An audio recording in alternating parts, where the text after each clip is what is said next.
And good afternoon. Actually, it's still morning, but that's kind of the fun of it because the reality of it is you could be watching this at any time of the day. Welcome to the South Dade Chamber of Commerce Shoutout. As always, we're bringing a new member of our community, maybe not a new member of our community, but a new member of our chamber community in to sit down and basically tell us who they are, why they're here in our community of South Dade, and the wonderful things that they're doing. Today, we have Dejani Jean. She is from the Kingdom Healthcare Services LLC. And good morning. Thank you so much Good for being here. morning. Good morning. It's a blessing to be here. I am very honored that you have invited me here. Well, we love to have all of our members, especially those who are in our community, doing something for our community. And the Yeah. services that you guys provide for me are off the chart. There's nothing more important than I would say saving lives, but there is something that's more important than saving lives, and that's teaching others how to save life. Amen. Yes. Okay. And so that's what we're going to talk about today. Tell us, please, something about you. Me myself, I was born in Haiti. So you hence where I know the lack, the harm that could happen when you do not have the education that is supposed to be provided to you, especially in the health community. And I was raised in St. Louis, Missouri. And, once I got the chance to, plant myself and move away from my parents, I came here to Miami. I moved down here to Miami because let's not lie, the beautiful culture, the beautiful people. Is so many different types of cultures here, from Latinos to Americans to Haitians. You could go on and on. It's just the true melting pot really shows in America, in Florida, especially in Miami. Okay. So how long have you been here now? I've been here. We actually moved here. Me and my sister. We actually moved here in 2012. Oh, okay. 2012. Okay. So Yes. that's 9 years. So that's not recent. 9 years go by fast. I feel Yeah. like I just moved here. Okay. So you mentioned your sister. You and your sister have co-founded Kingdom Healthcare. Tell us a little bit. Firstly, Ketley is Yes. her name. Tell us a little bit about Ketley, please. Well, as you can see, we're sisters. She's the eldest, of course. And Ketley Ngoma, she is a NP. She's the NP in the business. She is a family nurse practitioner. So hence the family nurse practitioner. They are really founded in the community and teaching families in the community about health. And she's also a professor. She has taught at multiple schools in the community, as in Nova, and other colleges in the community, especially in nursing. Hmm. Me, myself, I am the younger sister, but don't get it twisted. I'm the bossy one. I am the RN. I specialize in bedside nursing. She's more of the educator. I am more of the hands on. That's why together we have joined forces in educating the community of what they need to know and must know in the healthcare system, especially right now, being that we are dealing with such a pandemic. It is very important that you know these things in healthcare. The things that we have founded in this business, Kingdom Healthcare Services. We are well known for providing education that are needed in the healthcare. So when you say education, what do you mean by that? Certain education that are needed, like hence we know the nursing. Let's start with nursing, but this is not just for nursing. We need BLSs, basic life support. Hmm. Basic life support would be what you consider CPR, knowing CPR, but that itself is an umbrella. We go along the line of the American Heart Association, Hmm. which is well known to multiple hospitals down here, hence Baptist, hence Jackson, University of Miami. A lot of the hospitals from Wellington on down to South Homestead, all of them go by the American Heart Association, and they specialize in heart attacks, what happens, what you should know before, what you should know during, and what happens after. Most of the hospitals follow those guidelines even after they stabilize the patient and take them into cardiac cath to find out what's going on with the heart, to make sure that optimum care is provided with heart issues. So this is a standard type of training or programming that is nationwide? Yes, nationwide. So we follow the nationwide guidelines of American Heart Association, which is well trusted. Um, we provide as we were saying, the BLS, which is the basic life support, which you would call CPR. It's not just for nurses or aides or in healthcare personnel. This is also for the community. For example, let's say you have an elderly in the house. A lot of us, we take care of our parents once they get older, or those that are pregnant and those that are married and have kids. A heart attack could happen to anyone. There is no color for a heart attack. There's no age for a heart attack. It could happen to anyone. So that's why everyone in the community and everyone in the home should be educated on how to provide CPR. For example, take Homestead, for example. There is a big hospital, Baptist. The main Baptist is there. But that is 30 minutes from people. So imagine someone falls on the ground and have a heart attack. You don't have 30 minutes or plus to save a life. Mm-hmm. So that's why if the person next to you is educated in providing the basic CPR needs, the chances of survival for that person is greater than 50%. So education is the key. A lot of us die. We find that a lot of the patients that are brought into the ER, brought into the hospital, if CPR was initiated within the first 5 minutes, that person would have survived. So it's interesting. We've kind of focused on heart attacks, but there are a lot of reasons that a person's heart could stop. A child might touch an electric outlet. Yes. Or a light bulb that's broken. Yes. Or part of a stove. Anything that could administer or give an electric shock that will cause the arrhythmia to stop. Or ingest something. Right. We have all these cleaning products in the house. If they ingest it, yes, it could cause the heart to stop. Mm-hmm. So knowing basic life support could save your child's life. Or a lot of the mothers, first-time mothers, a child puts something in their mouth. We even provide you with the education of how to provide Heimlich maneuvers if an adult or a child or an infant were to choke. These are things that are just like you must have a fire extinguisher, you must know CPR in the household. And the age is not a limit. We make sure that you understand based off, as we are interacting with you, because we don't do this virtually. Because one thing about healthcare, you can't save a life virtually. Right. You need your hands. How I teach the students, human saves human. Right. That's one thing in the healthcare, we cannot be replaced by robots. They tried, it did not work out. I'm smiling because, in the movies nowadays, they like to show people saving someone virtually. Mm-hmm. In one of the James Bond movies, and I chuckled when it actually happened, he's actually putting a AED on himself because Mm-hmm. they know that he's going to go out. Mm-hmm. And I was like, oh man, that is so terrible that they're showing that. Well, what they did, which I thought was genius, just before he did whatever he had to do, he passed out. So he was going to die, but someone else came and grabbed it and administered it, and I'm like, thank you.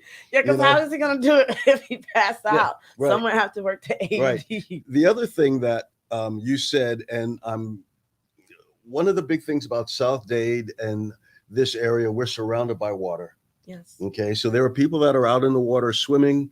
There are scuba divers. There are snorkelers. There are people that can get into a situation where essentially there's a near drowning, and unfortunately there could be drownings because the reality of it is once your heart stops, you're drowned. Yes. Whether you are brought back or not. Okay. Yes. But the interesting thing for me, and if you can help me, and I'm going to just throw this out there, It's my understanding that if you're administering CPR correctly, even if that person cannot breathe and their heart is not working on their own, you are able to supply their body with the necessary oxygen, circulate it through their body by doing this process. Can you Yes. explain that? Yes. See, once someone's heart stops, because the first thing about CPR is you would assess the patient. Clearly, if the patient does not have a pulse, that means their heart is not beating. And if they're not breathing, which is, checking for chest rise and fall, you need to provide oxygen. But the number one thing is compression. When they say compression, you would take your hands and you would compress with your body weight. We would show you all these techniques. We make sure that you are equipped and you are confident before you leave our class. With compression, you will compress on the heart. Because see, what the heart, at this point, the heart is unable to beat on its own. But with compressing, you are causing that mechanism that is needed to get the blood flow. But as I teach the student, it's not the blood that's important. It's what the blood carries. The blood carries oxygen. As you brought up, when you drown, the oxygen is cut off, right? So with the blood not circulating, it doesn't provide the oxygen to the organs that's needed. And when I say organs, we all think of the brain, because the brain is an organ, the intestines are organ, the kidneys are organ. If the oxygen does not arrive to the destination that is needed, it's called dead. At that point, it gets necrotic. It starts dying. So that's why when they say this patient is brain dead, that means that person went without compression for too long. So the oxygen didn't get to where it was needed, and that part starts to die off. And unfortunately, the brain is something that we cannot fix. It's easy. I could say it's easy because, that's one of my specialties is open heart, to fix the heart. But once you get to the brain, it gets complicated. That's why we urge people, especially, I'm glad you brought that up. We are surrounded by water. Not only are we surrounded by water, most of the homes that are being built nowadays have pools in them. And children are just jumping in. They do not know, the Danger. dangers that are brought with water. They just see it's fun. Mom, I want to go swimming. And next thing you know, you're in the kitchen and your child is in the pool and they are gasping for air. And if you do not know how to do CPR, that's going to, you don't know the damages it does to a parent when they cannot save their child. So that's why I urge, it's not just for healthcare personnel. It's not just for people that are looking for a job to get these certifications. It is for everyone in the house, a mother, a father, a brother, a cousin. So the reality of it is, in that situation, you could swimming pool, beach, even though you're not saving, technically bringing that person back, you're keeping them alive by circulating blood through their system until the professionals arrive. Yes. And once the professionals get there, then they can do the thing at Yes. least to get that patient to the hospitals where the doctors are Yes. there. And so that chain of survivability starts with having this skill set that you bring. Yes. Okay, I got that. Yes. Because even in the hospitals, when we have the equipment, let's say things happen. Things happen.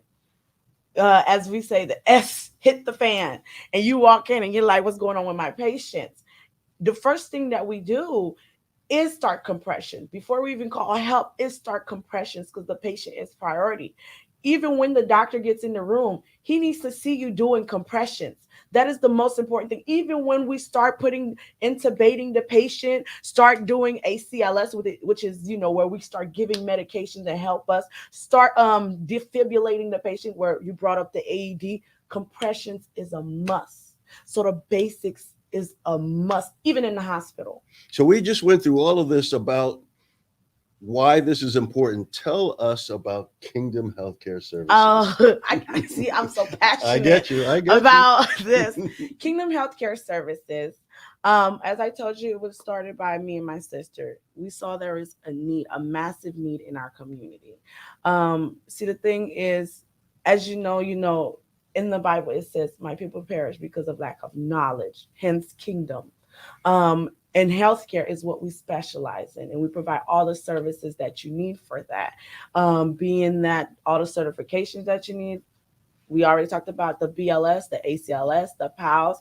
We also provide RN NCLEX reviews where it's one-on-one. Now that one is done virtually for those that are very busy or too far away to come to us.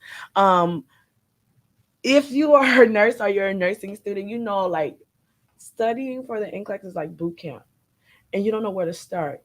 It's like so much you need to know just to pass that test. And it just helps having a professional, which hence is Kelly, because she is a professor and this is what she does for a living. Where she takes the time, because we all learn differently. We all learn differently. Like me, I'm more of a hands-on. If my hands are not on it, I'm not learning it. If I can, some people when they're learning how to read or spell, my 6-year-old, when he has to write it 10 times and then it'll get to his brain. We all have different learning skills. So a classroom, going to a massive class for NCLEX review is not going to get it for you. You're going to spend your money and you're going to waste it. And it's in passing the test, you could be an RN, but if you're not board certified, you cannot work. So that's why passing the test is a must. And I advise people to get that one-on-one. And not only that, we do the CNA challenge, because with the CNA, you could challenge the test, but you don't want to waste your money and go sit for a test and fail. You could schedule with us where we give you a review and make sure you are ready to challenge the test and pass. Because with CNAs, they are nurse assistants. They could actually Right. work in facilities. Certified nursing assistants. Yes, and we also have HHAs where they're not certified. They're like CNAs, but they're not certified. And what does that stand for? It's sorry, I don't want to say it wrong, but what they actually do, they're like companions, like elderlies. Okay. They'll be alone at home, so they need someone to drive them around, someone to cook for them, spend time with them. So those are the home assistants. Home assistants. Okay, There okay. you go. All right. Home. At you, but see, here's a problem that I have being military. I use so many acronyms, and I see everybody's eyes glaze over. So I Yeah. have to make sure I've learned to make sure that we clarify what those acronyms Yes. are. See, I'm the same. I know the acronyms, and then sometimes I'm like, okay, which one is that? Yeah. Okay. So you can ding me on that when I threw a curveball at you. It's okay. But so you guys actually, in addition to teaching people basic life support, CPR and everything, you actually do exam preps for people who have gone through either educational programs or have the background and just want to challenge the exam so that they can be certified. Yes, we do. Okay. And so being certified, if you're not certified, you can't get a job legally. No. Okay. So that's why it's very important, because these are life-changing exams, especially for me. I know how it was so hard to go to nursing school, and then you're like, oh goodness, I gotta pass this test, because this is life-changing for you economically. And then when this is your passion, you don't want to fail. When this is your purpose, you don't want to fail at it. So that's why I say, put all your efforts in it. Get the help that you need. Get that one-on-one. Well, every professional group of people, you have that. You have these board exams. Mm-hmm. Lawyers, they have to take the bar exam. Mm-hmm. Architects have to have a master's degree before they can even sit for the exam. Certified public accountants, they have to take that exam. Yeah.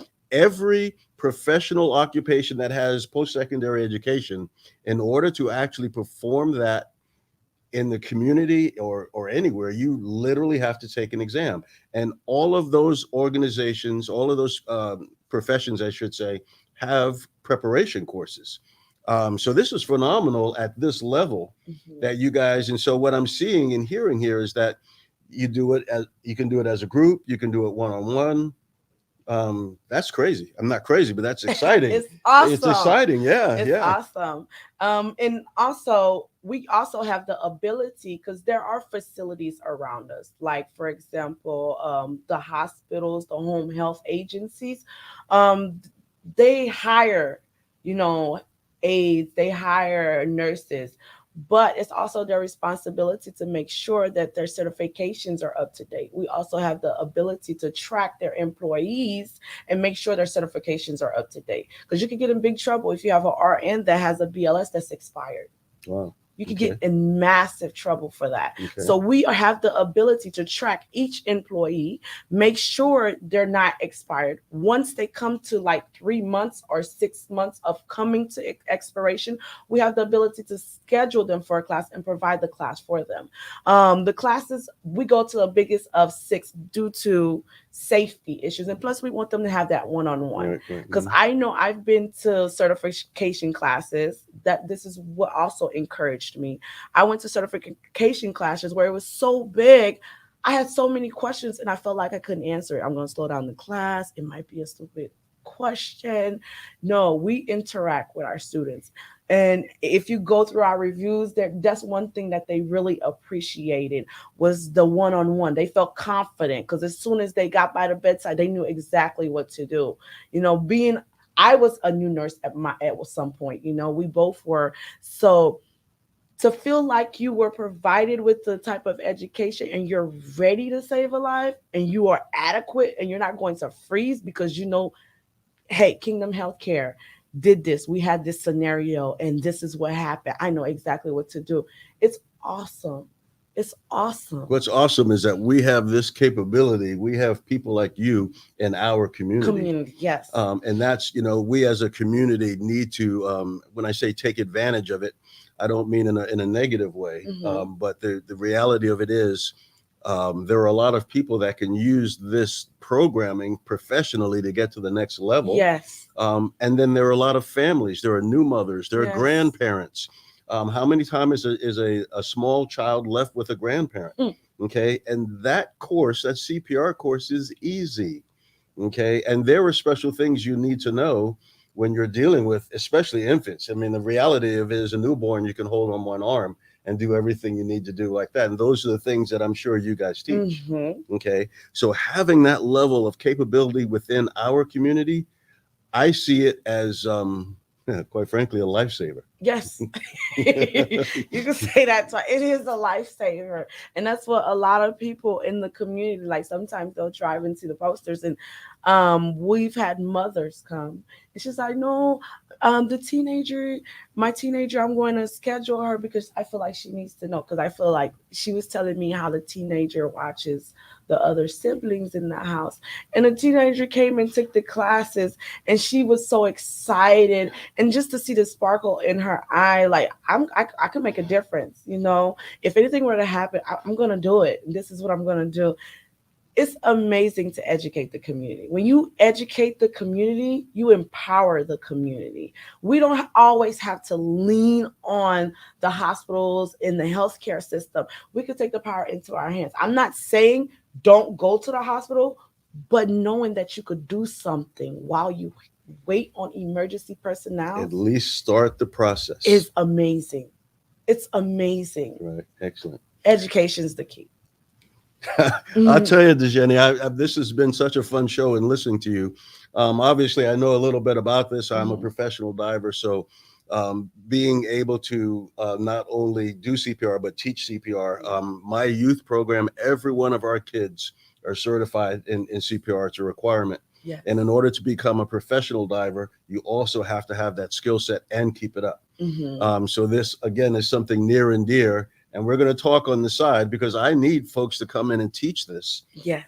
So this is something, again, what the chamber loves to do is use our members because then we grow and you grow.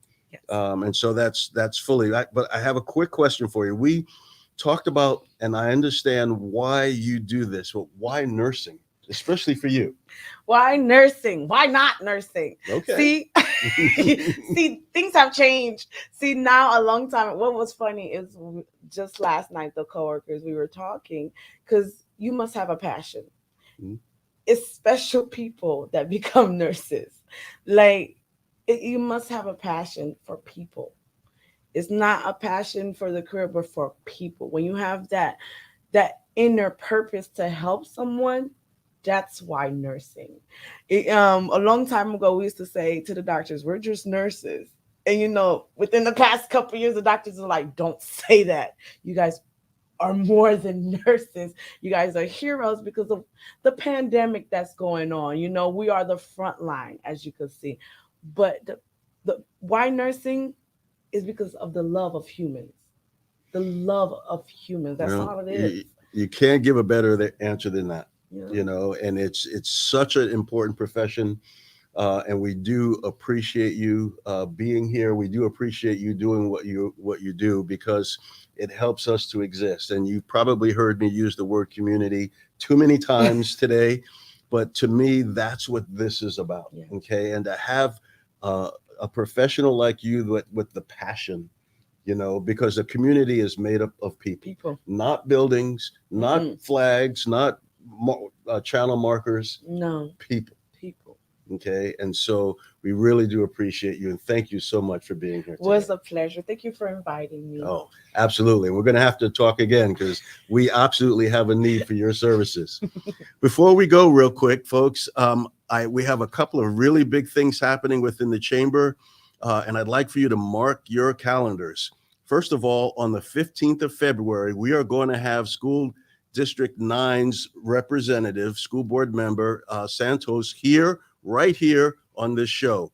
And I know there is so much that is going on with the school board, with the superintendent, with what we're doing with virtual schools, in the classroom, out of the classroom. Not that she's going to be able to answer every one of those questions, but she's going to answer a bunch of them. And there are a lot of things that we will be able to discuss. In the near future, I'm going to send out a link, and I want folks to send in questions, and we're going to try to get those questions to the representative so that we can make sure that we answer those questions for you.